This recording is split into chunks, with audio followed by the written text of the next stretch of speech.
Okay, welcome back to this series. We're going to go ahead and create a new folder just to keep our folders and our project tidy. Let's pop all these scripts into that folder. Now we're going to create a new object called the build placer. So I'm just creating an empty game object and calling it the build placer. This is going to be responsible for showing us what object we're building into the world.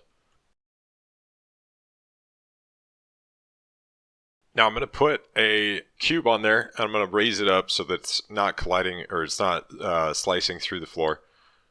And now I'm going to take off the box collider and put on a mesh collider, and we'll see why we do that later. To give you an idea, here I'm going to move the cube into the tree, and you'll obviously see that they're colliding, or at least the cube's collider is going through the tree's collider. So when we have a new object, it might not always be a cube, or it might not always use a cube collider. So that's why we're using a mesh collider, so that it can adapt to the shape of the object and detect all those collisions. Now we need to put a build placer script onto this object. Now we'll put that script into our scripts folder and we'll open that script up. Now let's delete start and update, and we're going to add one boolean into this called can build, and we're going to default that to null. All right. Now we're going to make this a public property with the body expression operator, and we're going to make sure that that's just getting can build. Okay, and that's default going to be false. Now I've hopped back into the build manager so that I can pop build placer into the build manager using a serializable field. Now we have another thing to check in our can build method here, in our can build expression on build manager. What we want to check is if we can build via the build placer. So again, our build placer checks that we're not colliding with things in the world. All right, so after we've done these other checks in build manager, we're checking that we're not colliding with stuff. So we'll ensure that our build placer isn't null, and if it isn't null, then we're going to check if we can build using that can build property on the build placer. I'd say we're at about our maximum for how many things we're checking for on this Boolean field. So we're checking if we have the raycaster and if we can actually build on that layer. We're checking if we have the placer and that the placer is not colliding with anything. If we get any more things that we have to check, we're probably going to want to break this into another. We're going to break this down so that we have individual Boolean checks for each of these things, as opposed to doing it all in one, just so it's easier to read. So we'll save and check that out. Hopefully it should be obvious that we won't be able to build. If this is working correctly, we won't be able to build. Okay. Now I'm going to turn this on, and we're going to see that I can't build. And we're going to make sure this is working properly through the build placer by turning on can build on the build placer. And we're going to see that I still can't build, and I think I've made a mistake here. Number one, I don't have the proper layers set for the build layer, and number two, I never put the build placer onto the build manager. So that can build property in the build manager checks that we have a not null build placer. So it's important to check that we're building onto the right layer, that you have the right layer set on your build manager, and that you actually put the build placer onto the build manager before you try to build. So I've changed the layer, and now I've put my build placer onto my build manager, and now I'm going to go onto that build placer and make sure that I just click can build, and now I can build. Now this might be making things a little bit more complex than they have to be, but this is the way I decided to do it. What we're going to do is go ahead and add the raycaster to the build placer as well, and we're also going to we're going to check what layer we're hitting, what the buildable layer is on the build placer, and this will help us to move the build placer around to where our mouse position is. So what I'm doing is making sure that I actually have a reference to the raycaster and that we're on the get hit layer. So I'm saying if we don't hit the if we don't hit the buildable layer, then we're going to return out of the update function and not move the build placer. So let's make sure we actually add the camera to the build placer.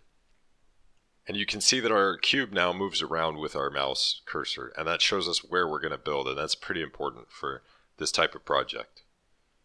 So here's basically the whole reason that you want to do a building project, is to build a bunch of different stuff. So what we need to do is have some more prefabs that we can instantiate into the world. I'm just going to use this capsule as a way of place holding. Okay, so I want to have two prefabs that I can build. I'm going to have this capsule. I'm going to have these beautiful trees that you see here.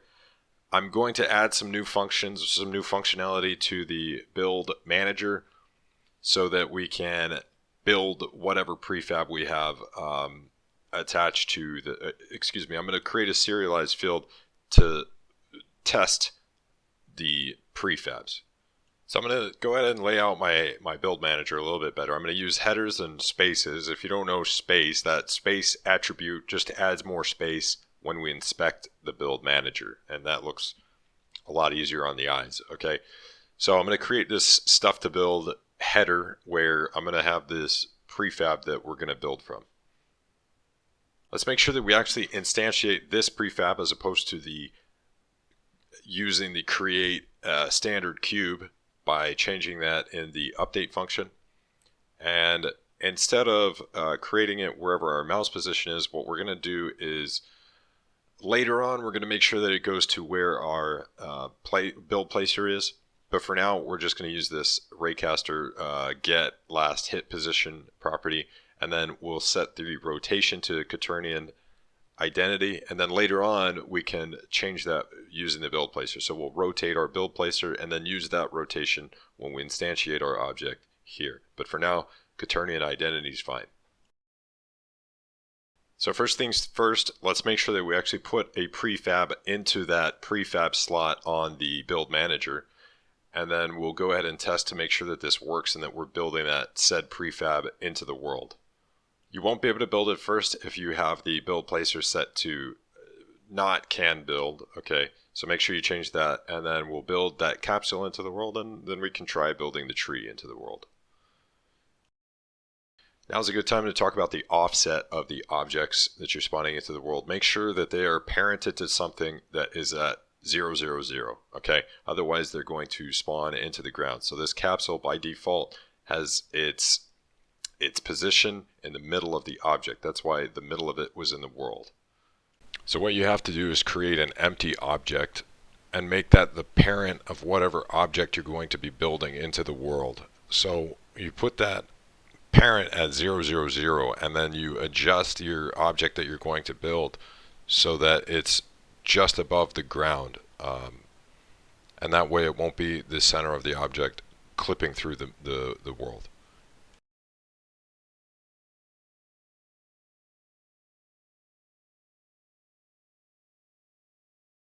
Now let's make sure that we have a mesh collider field in our build placer script so that we can actually set the mesh that's in the mesh collider and then be able to tell whether or not we're colliding with something in the world. So make sure you actually put the mesh collider that's on our object into the field in our on our build placer on the object. Now we're going to add a rigid body, and we're going to make sure that our mesh collider is convex, okay? Otherwise the rigid body won't work. We need the rigid body in order to detect collisions. We are going to detect them as triggers, so we're going to put isTrigger as true on the mesh collider, and we're going to set use gravity false on the rigid body and make sure that the rigid body is kinematic. You didn't see me add this, and I'll show it to you later.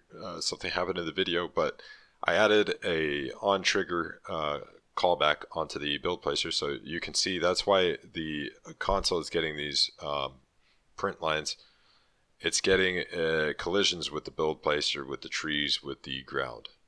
Now, even though we aren't colliding all the time, we can't build at all because there's a problem with the way that our Raycaster is working.